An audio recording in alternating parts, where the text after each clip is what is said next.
Bienvenida a este nuevo espacio del ensayo dedicado a muerte e iniciación. En la última cinta hablemos de esas experiencias increíbles que tuvieron personas a todo lo largo de la historia humana en cuanto a experiencias cercanas a la muerte. No me interesa, de hecho, los últimos testimonios, sino que realmente lo que hay que considerar con muchísima atención es lo que pasó de manera común y constante a lo largo de los millenarios. Una de las cosas que más habitualmente aparece es que cada vez que alguien, y yo puedo dar fe porque me pasó, cada vez que alguien decía vuelve a esta existencia limitada, a este tiempo pequeño, chico, a esta especie de salpicado de la eternidad que es una existencia oficial, el volver a meterse dentro del vestido de un cuerpo demasiado estrecho resulta muy doloroso, casi insoportable. Y a pesar del aparente perfil vasto de este detalle, este particular tiene su importancia en el momento de ocuparnos de la naturaleza del cuerpo espiritual, de los campos energéticos que la componen y también de su relación con el continuo espacio temporal al cual solemos limitar la realidad en la cual vivimos. En efecto, estas experiencias de las cuales hoy nadie realmente puede dudar nos obligan a darnos cuenta de que tanto en el proceso de la muerte como en el de la iniciación, que es uno de sus sucedáneos, el orden del universo está en juego. Que se trate de lo que Jacques Bergier, una de las grandes mentes de este siglo, o bien que se trate de lo que un físico teórico como Olivier Costa de Beauregard, cuando habla del tiempo bidireccional, o bien de lo que David Bohm describe cuando habla del orden implicado y del orden desplegado, todo, sin ninguna excepción, induce hacia un conocimiento casi insoportable. Conocimiento que dice lo que queremos ser, el paisaje en el cual se desarrolla y se desenvuelve nuestra vida, es una ridícula aproximación a una parte infinitesimal de la realidad. Habría que preguntarse qué parte del espíritu eterno, qué parte de este saber total que gobierna la realidad albergamos.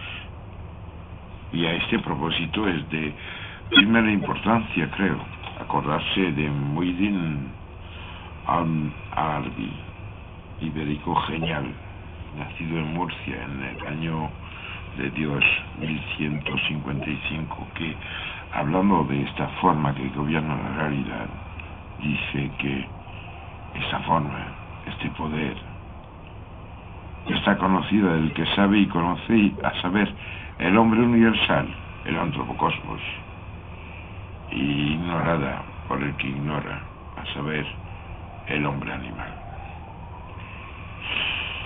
Ahí se marca una frontera bastante clara. O sea, podemos ser cuerpo con destino celular, o bien podemos ser conciencia con destino espiritual. si estáis escuchando esta cinta es que ya han escogido. Pero nunca podéis olvidar esta decisión fundamental, porque ahí es a donde empieza realmente todo lo que están esperando. ¿Saben? Esta diferenciación es algo esencial al momento de plantearse la continuidad de los conocimientos, de las experiencias que los permiten y que los alimentan, y también darse cuenta de la impenetrabilidad de ciertas mentes que, aunque brillantes como los que nos hablan, predicando lo que otros hicieron antes, como alguien que te pinta un puente, refiriéndose a alguien que pagó vigas. Pues estos que son incapaces de estar en un universo que escape a sus instrumentos habituales de medida. Tenéis que daros cuenta, antes de seguir escuchando lo que tengo que contar, que estamos permanentemente sometidos a una dictadura, la de unos cuantos cientolatras, cientofilos, los que realmente están traicionando lo que la ciencia es desde el inicio de su trayectoria. Ahora, la ciencia queda la gana inefable de estar confundido con el objeto de la búsqueda. Se ha transformado en la relación seca, imposible de hacer vivir, de lo que se puede medir y reproducir con instrumentos. La ciencia hoy día solo refleja lo que se puede instrumentizar, y nosotros vivimos precisamente el contrario. Solo importa lo que no podemos instrumentizar. No quiero echar por la borda a todos los que se reclaman de la ciencia para justificar su inutilidad, pero sí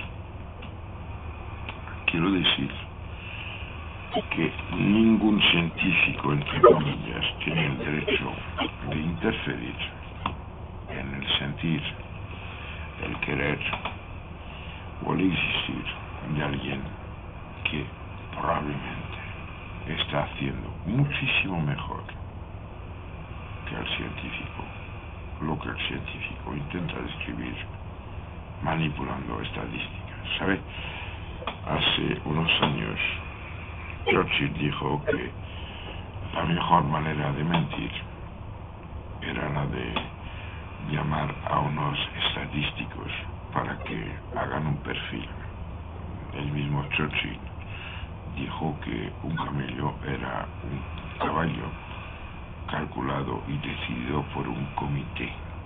Así que, por favor, cuídense. No escuchen ningún comentario, ninguna crítica. No escuchen los que hablan de Polinesia o de América del Sur cuando nunca se han movido de su barrio en Madrid o Barcelona, en Zaragoza o Málaga.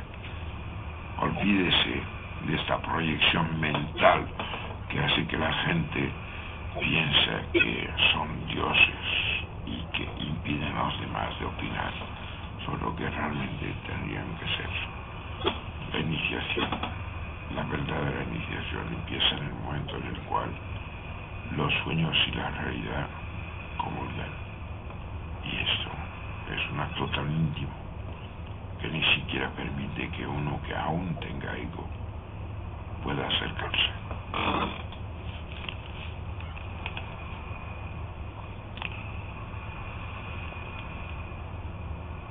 Es evidente que la gana feroz de saber o intuir, de estar dentro del aro, de participar al proceso universal de creación, saber dónde va y desde dónde viene el río de energías que alimenta la vida, la conciencia y la existencia, es un motivo poderoso. Sin embargo, si se acuerdan de lo que acabo de decir, existen dos vertientes a esta gana. Una, la del poder, y la otra, la del saber.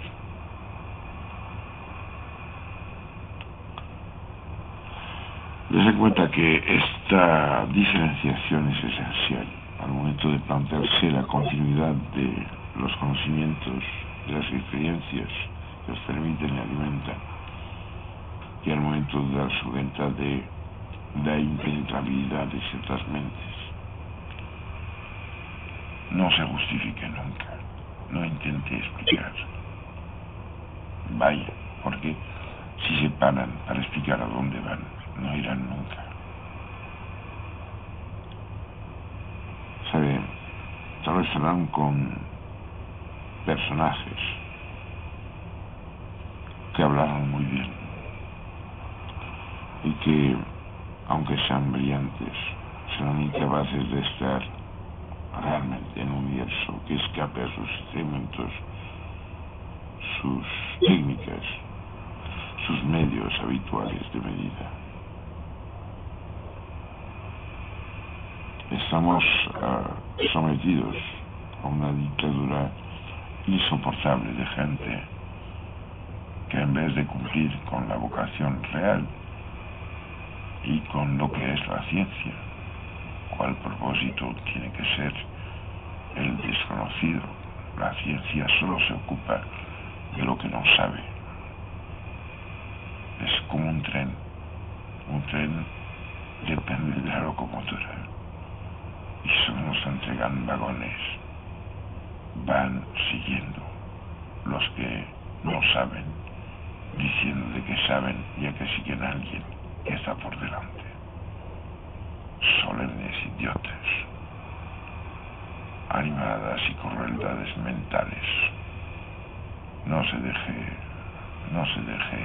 controlar por esos microcefálicos de la cultura que solo utilizan los fósiles del conocimiento, respaldándose en los aventureros viajeros de la mente abierta. ¿Sabe? Cuando aparecieron los primeros homínidos, los primeros hombres antropocósmicos, los padres fundadores, las fuentes,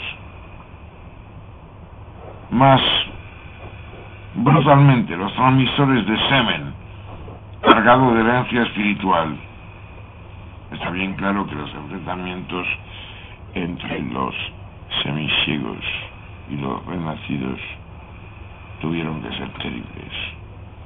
Pero acuérdese siempre, unos opinaban y los otros recordaban.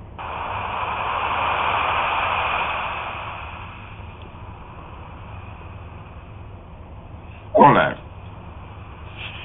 estamos hablando de estos momentos increíbles en los cuales los padres de la humanidad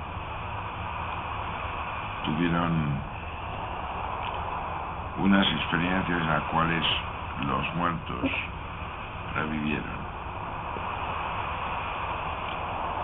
Es en el momento de esas primeras experiencias cuando aparecen unos fenómenos de extrema importancia. El primero es que empiezan a existir individuos que tienen la memoria de la totalidad de su vida.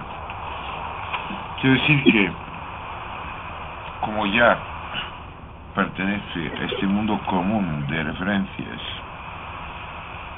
todo el mundo ha oído hablar alguna que otra vez de esta gente que, por haberse empezado a ahogar, lo que sea, ha visto, por lo que dicen, pasar en un rato la totalidad de su vida. Imagínense bien que los que entonces murieron y revivieron pues vivieron lo mismo, pero con una connotación muy especial, que es que en esos entonces la identidad, el ego, la propiedad de uno frente a su vida y a los contactos que ha tenido, tuviera con el mundo, no era una norma. Es decir, que esto, dentro de un grupo primitivo, quiere decir el tener la memoria de la totalidad de su vida,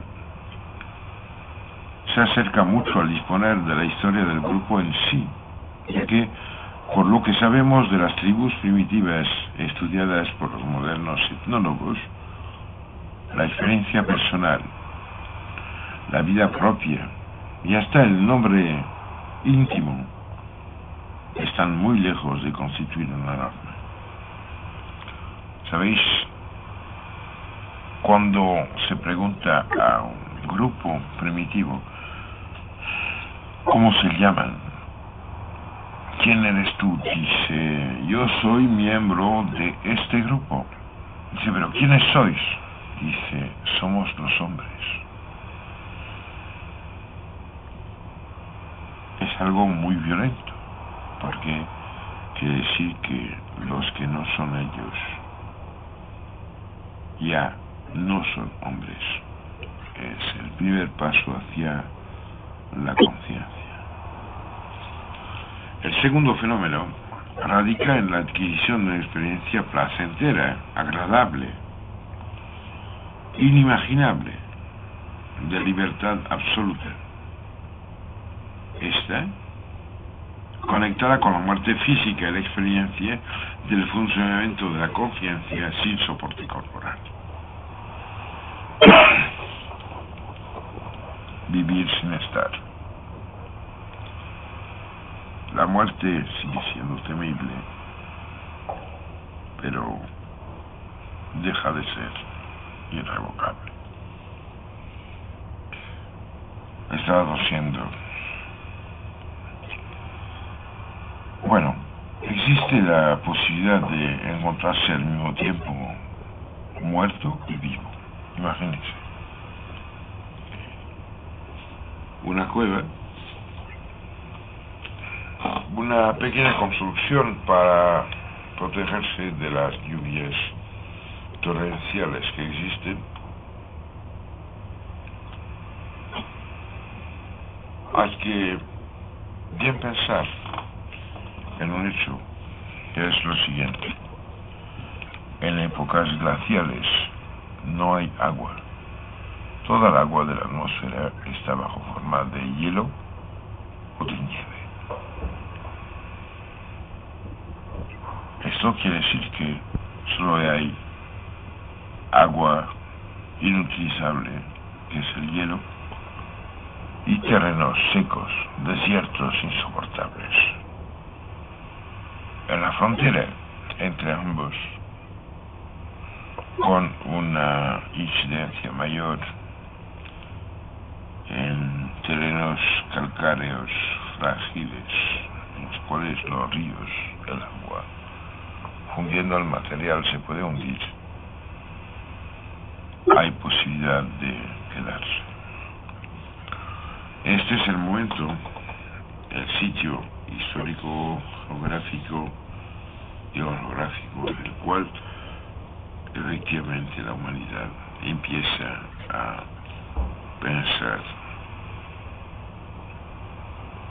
en lo que simboliza, lo que representa cada ser. Los padres del saber y de la luz íntima ya han muerto desde centenares de generaciones. Sin embargo, el testimonio que dejaron sigue existiendo. En esos entonces, los que son los hijos y nuestros abuelos lejanos quieren calentarse en el vientre de la tierra para buscar agua. entre otras cosas, se encuentran también una temperatura fija, que honestamente cuando baja en invierno la temperatura de Europa por debajo de los 6 grados, imagínese que esté usted en pelotas aguantando temperaturas de este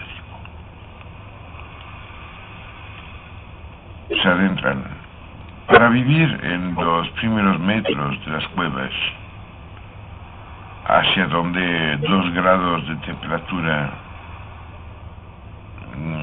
que mejoran y ganan y suben ya representan el equivalente de un paraíso. Y de vez en cuando, adentrándose muchísimo más en las entrañas de Gaia del planeta, van a buscar el agua. No se crean que la van a buscar por motivos simbólicos, van a buscarla por motivos vitales. En época de glaciación y todo lo que sabemos sobre época neolítica y las cuevas que dan fe de este tiempo de la existencia humana y del gran correr, de la gran carrera, del gran rally hacia la conciencia abierta, pues en esos entonces no había aguas. La única agua que había era la que fundía en el frente de los glaciares. Por esto, los estamentos conocidos hasta ahora están ubicados en lo que fue en el tiempo el límite inferior, hablando de norte y sur, del frente glaciar. Es cierto que los cultos iniciáticos hacia las vírgenes madres, hacia las madres absolutas, esos símbolos de la tierra fecunda que a pesar de muerta en invierno sigue reviviendo cuando el sol vuelve a lucir sobre las tierras mojadas, estas mujeres, esos proyectos de lo que ahora por cultura, por imposición y por chantaje conocemos como vírgenes, eran en realidad señoras prodigiosamente jodidas, bien folladas y sobre todo fecundas. La belleza en esos entonces era precisamente lo que ahora mismo se está intentando quitar. Nalgas y tripa abundante, tetas como para permitir amamantar a 15 a 20 niños, miembros pequeños ya que los cazadores se encargaban de buscar la comida, ojos enormes porque eran los testigos, los primeros fagos, los primeros que supieron, los primeros brujos fueron hembras.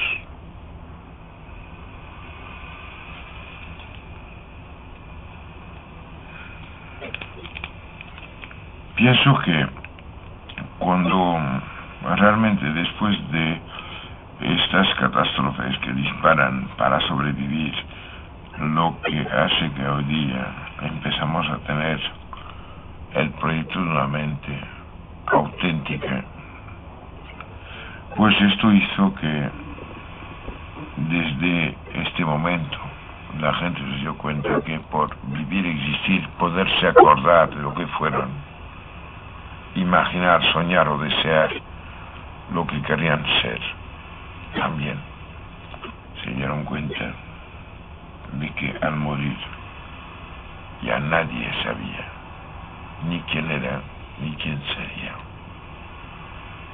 ni muy honestamente quién fue. Es en este momento que datan la aparición de los primeros ritos funerarios. Lo más alucinante cuando se mira esto bajo el prisma de la iniciación es que los muertos se ponen en posición de sueño. Cada civilización está marcada por la manera de dormirse, acurrucado, extendido, hilo de un lado o del otro, en una cuna, una hamaca, una madera, una loza.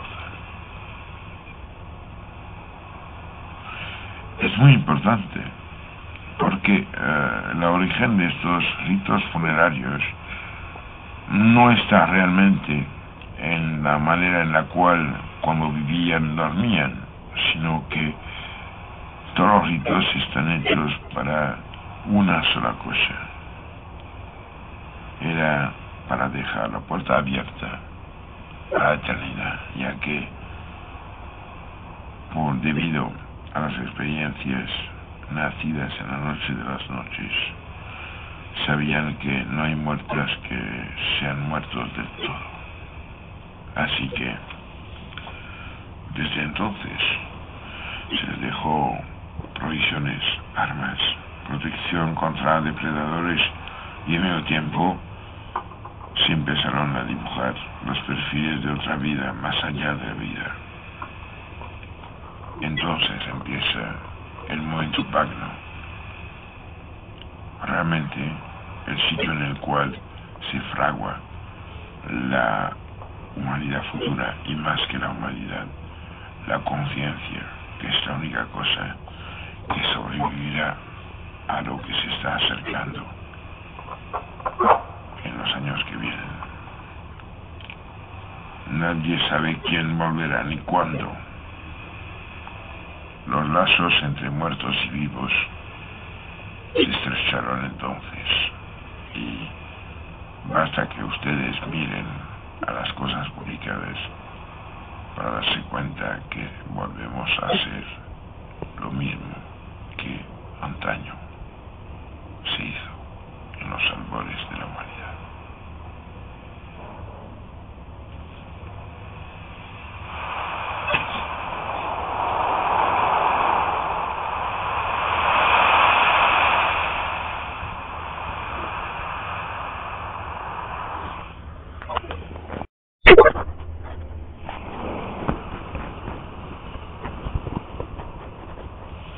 Hola, bienvenida a esta segunda cinta del cuarto tomo del ensayo sobre muerte e iniciación.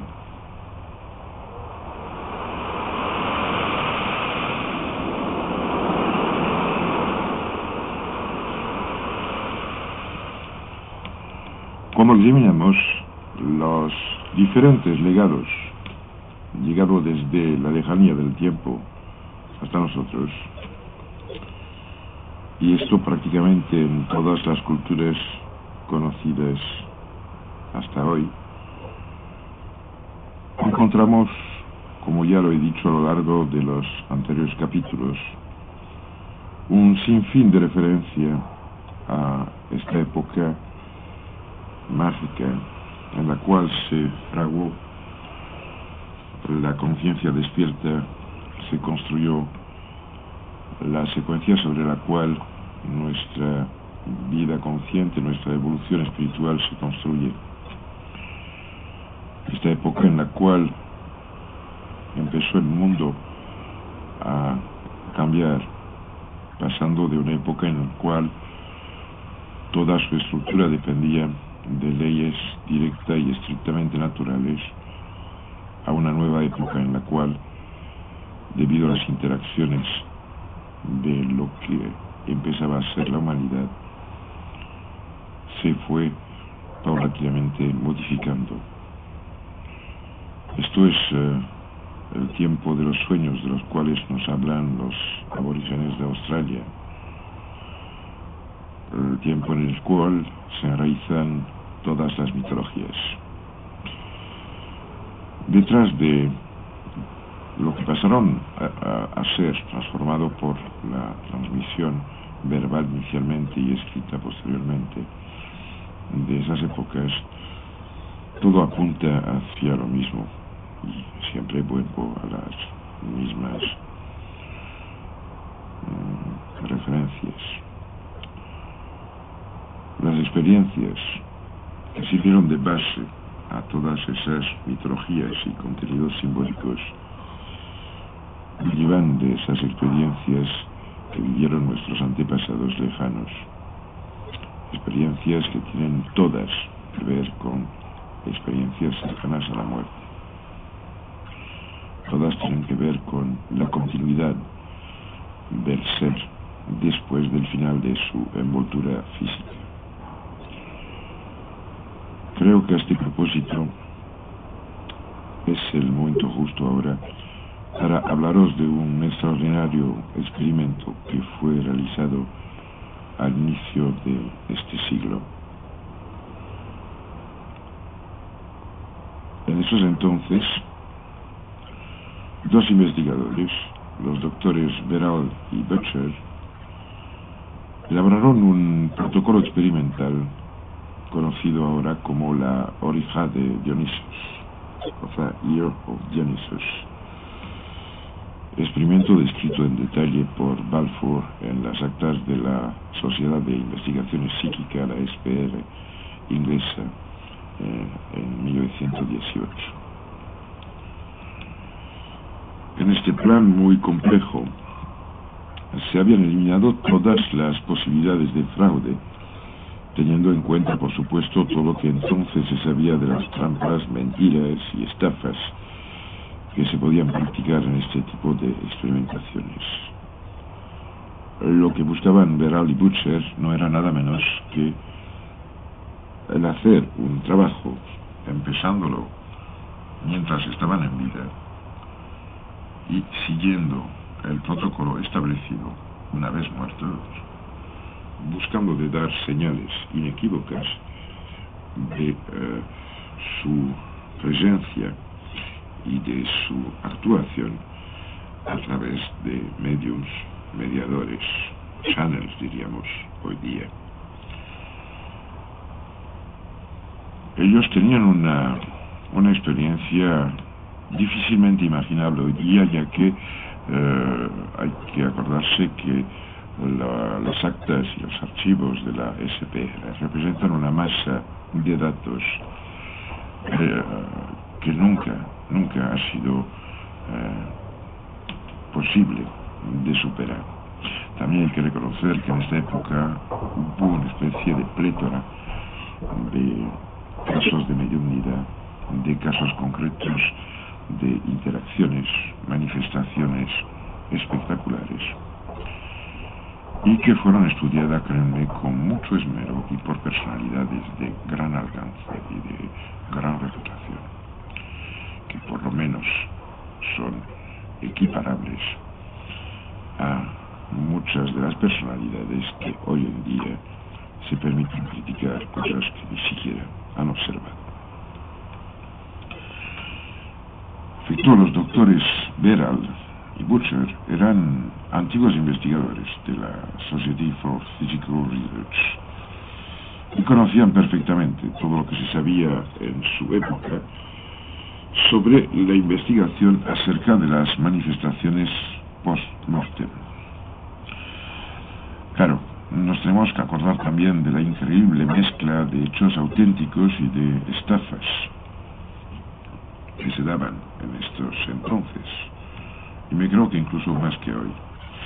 Y esto incluso viniendo de parte de los más dotados de los mediums estudiados, que eran, y esto es bien fácilmente inteligible, incapaces de producir a petición de los que querían ver fenómenos de los cuales no eran ni los maestros ni que podían controlar.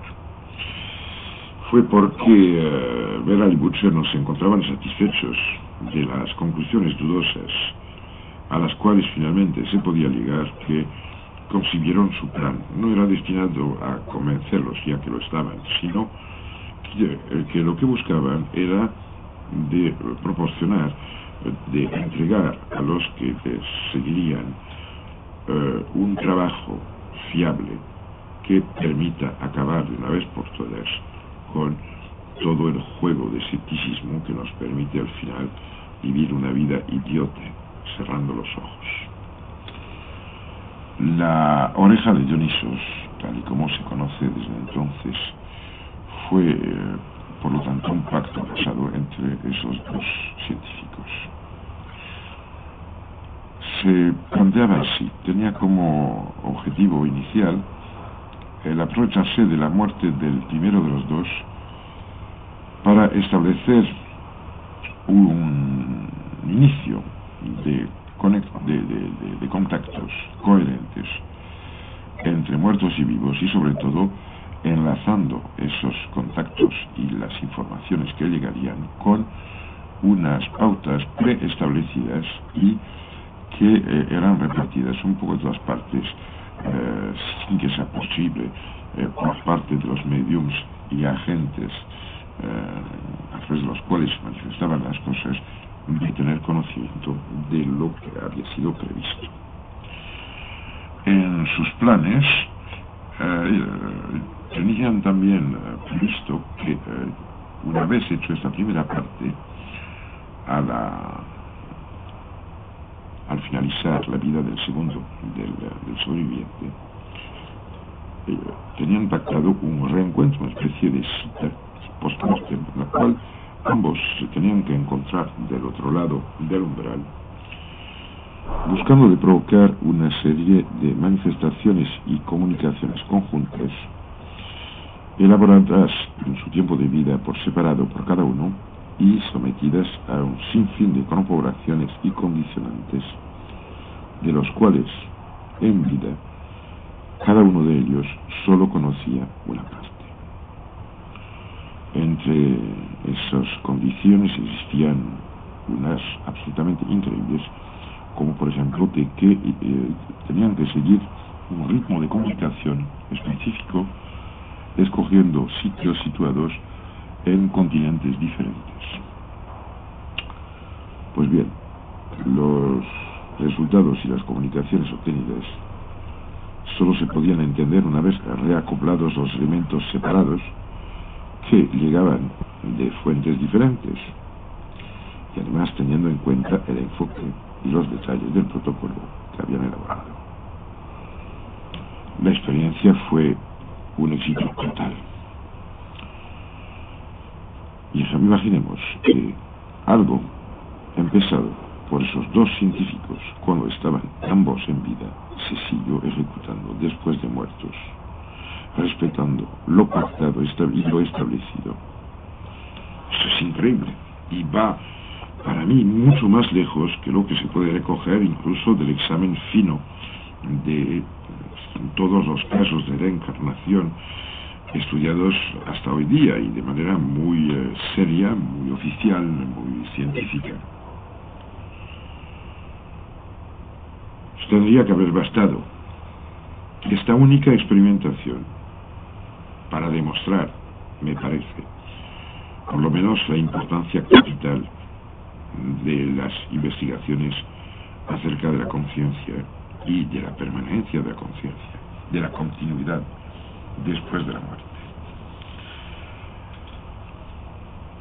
Claro está que esto hubiera obligado a una revisión total de los valores morales y también de las obligaciones y limitaciones basadas en la angustia y en el miedo a la disolución, sobre los cuales finalmente está basada nuestra vida, nuestros actos, los negocios que hacemos, los acuerdos que pasamos, todos esos pactos y compromisos que parecen dibujar la estructura de nuestra existencia, cuando en realidad la limitan, la encierran y le impiden casi de respirar.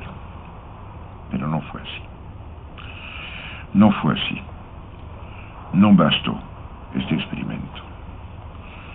Nadie, prácticamente nadie, quiso tenerlo en cuenta. Otra vez. Algo increíble. A este propósito, y como una pequeña paréntesis, le voy a contar algo. Me acuerdo de la declaración de un eminente miembro francés de la Unión Racionalista, que una vez dijo, contestando a un periodista que le preguntaba muy tontamente que, bueno, ¿qué pasaría si, estando en su despacho, veía por la ventana un ovni? Imagínese lo que contestó este señor, que es al final el mentor de mucha gente, que fiándose de sus diplomas y de su aura académica, dejan de que él decida, como un despote mental, lo que es verdad y lo que no lo es. Pues este hombre contestó que si veía algo así, daría la vuelta a la ventana y miraría la pared. Frente a eso, que queréis que se diga, soy bien consciente que para los escépticos no bastará nunca ninguna experimentación ni ningún resultado, y no tengo la intención de entrar en polémica sobre este tema. Alguna vez los escépticos morirán por fuerza y ya se darán cuenta por sí solos. Lo que sí me interesa, mucho más que esto, para cerrar esta paréntesis, que al final era también necesaria, es que a lo largo de milenios enteros, millones de seres humanos fueron acumulando vivencias de este tipo. ¿No creen ustedes que ya había genios hace 3000 años, y hace 2000, y hace 1000, y 500, y 200? ¿No creen que la percentual de inteligencia abierta, de creatividad, de capacidad de inteligencia era la misma? ¿No creéis incluso que al disponer de menos recursos casi protésicos, prostesis, como tener 1000 libros en la biblioteca, tener un archivo video, tener un ordenador, o Dios sabe por otra cosa, esta gente tenía que desarrollar una capacidad descomunal de memorizar, de sintetizar, de analizar. Acordémonos que el hombre del Renacimiento, del cual un señor como Pico de la Mirandola fue un ejemplo para mí magno, pues digaban a cosas como, por ejemplo, en el caso del mismísimo Pico de la Mirandola, este hombre muere antes de los 40 años, dejando detrás de sí unos 1500 libros y tratados diferentes que cubrían la totalidad de todo lo que se sabía en su época en todos los campos, acabando con un título increíble, el Omni Res Scibili, o sea, alrededor de todo lo que se puede saber. Por lo tanto, creo que tendríamos que respetar y examinar con por lo menos un poco de honradez todos esos datos llegados a miríades, llegados por el gran río del tiempo y de la historia. Pensemos un momento en los inicios de los cultos dirigidos a los ancestros, considerándolos como una espera sin fin, pero una espera con la seguridad, a pesar de todo, de que los ancestros seguían ahí, se enteraban de todo, no estaban limitados por los obstáculos del mundo material y por lo tanto eran los garantes de la cohesión del grupo, a la vez que permitían la aparición de una moral individual, una ética de comportamiento, debido a que nadie nunca, desde este momento, pudo saber si estaba solo o no. Por otra parte, esto nos obliga a diferenciar entonces dos tipos de iniciación.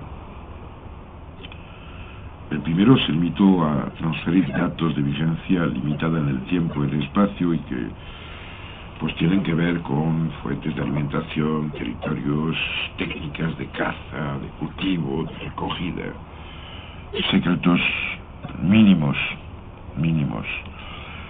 pero que permitían la vida. La otra iniciación, que es la que nos interesa hoy, nada tenía que ver con el momento histórico ni con la ubicación geográfica. En esta, la experiencia vivida por el iniciado era de tipo trascendental y es prácticamente constante, tanto en sus contenidos como en sus peripecias, doquier sea alrededor del mundo y a través de toda la historia. Bueno, es probable que de manera contemporánea a esas dos iniciaciones, al mismo tiempo, quiero decir, se transmitían los primeros secretos de pócimas curativas, las primeras recetas culinarias y alguna que otra fórmula de efectos calmantes, antálgico, y por qué no cosas un poco más finas o eficaces. Este fondo, pues sí, se encuentra en todas las culturas y siempre está limitado a un momento de la evolución histórica del grupo considerado, pero lo que sí tendríamos que acordarnos es que al inicio real, esas dos iniciaciones eran íntimamente conectadas entre sí. Parece ser que en esos entonces no existía diferencia entre la experiencia vital y la dimensión espiritual que posteriormente se marcó.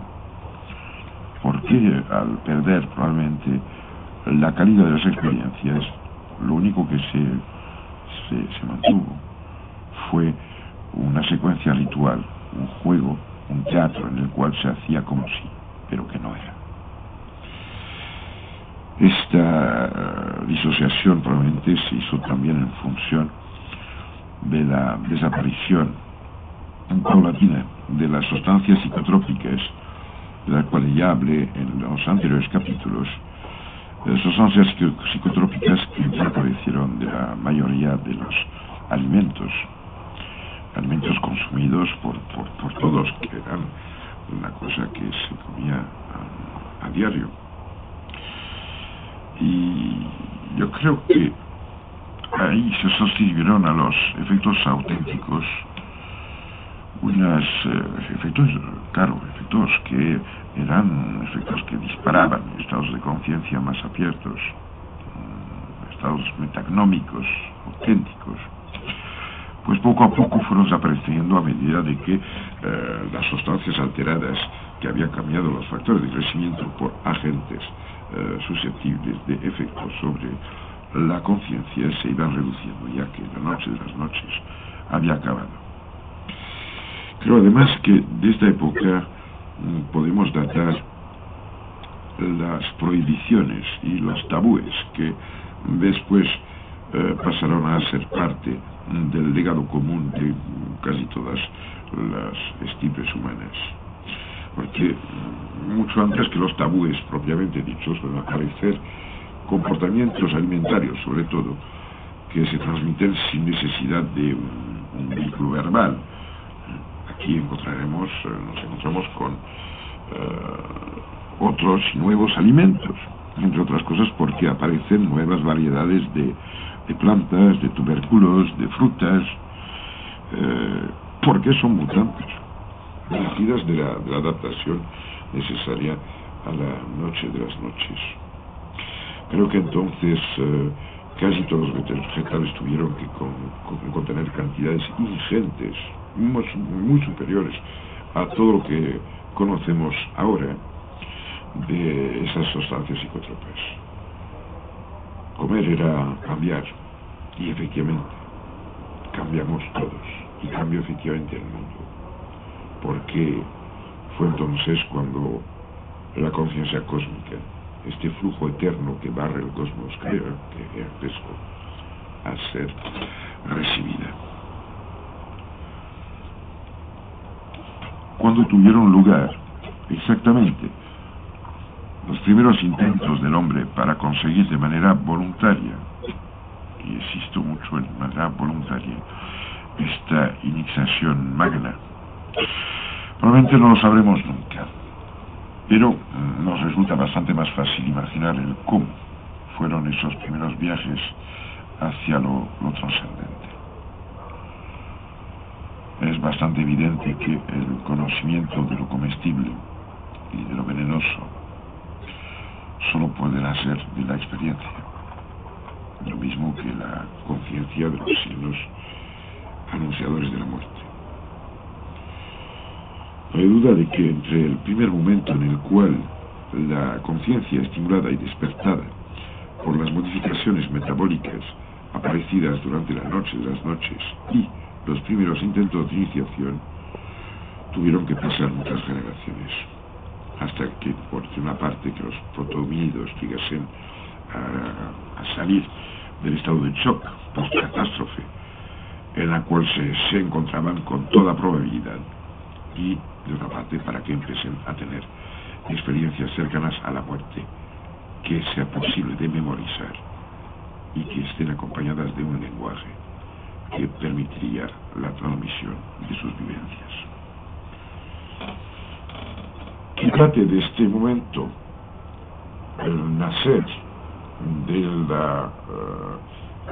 la afiliación de cada grupo humano a un tótem animal, por ejemplo, no lo dudo. Yo estoy convencido que en el mismo momento en el cual la humanidad empezó a tener conciencia, una infinidad de otras especies tuvo por lo menos atisbos de lo mismo. Y que de la misma manera que en esos primeros grupos humanos hubo experiencias cercanas a la muerte, con una vuelta a la conciencia y el encuentro, sobre todo del otro lado del umbral, con otras mentes que estaban simultáneamente en el mismo trance, o bien que ya habían pasado del otro lado.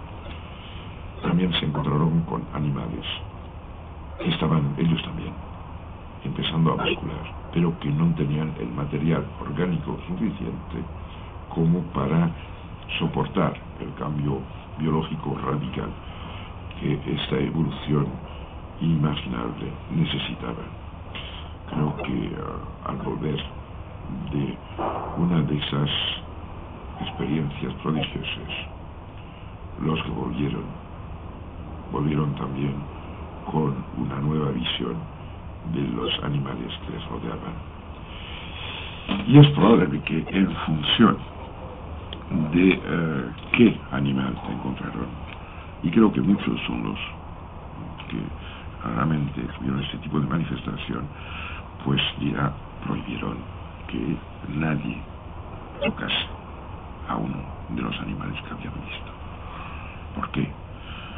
Porque creo que estos, concretamente estos que habían vivido, como los que hoy día tienen esas experiencias, este tipo de conciencia nueva, pues ya nunca más vuelven a ser los mismos.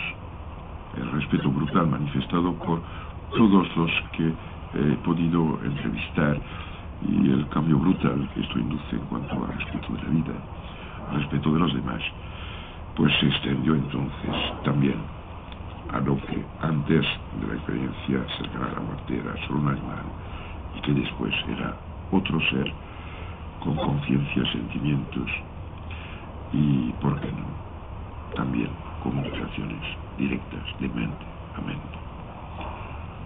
Y es así que se mantuvo, y no me creo que se mantuvo por idiotez y por microcefalismo hasta nuestros días. Yo he conocido personalmente a varias personas que respeto muchísimo, que me han hablado de su hermano, uno que tenía como hermano un perro, o sea, los perros en general, otro que respetaba mucho las águilas, bueno, detalles al final, pero mirándolo bien, la relación real en la vida que se veía entre esas personas y esos animales tabú totem, pues manifestaba unos comportamientos muy raros por parte de esos animales reputados salvajes.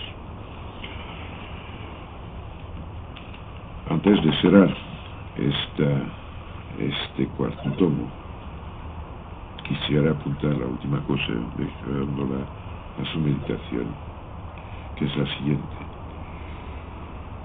¿No creéis que si durante miles de años grupos humanos llegaron a respetar animales por haber tenido un intercambio de conciencia, tendríamos por lo menos que tener el mismo comportamiento hacia cualquier otro ser humano, prescindiendo de su color, de su talla, de su lengua, de su origen cultural, geográfica, política, pues al fin encontréis que es tiempo de ser humanos.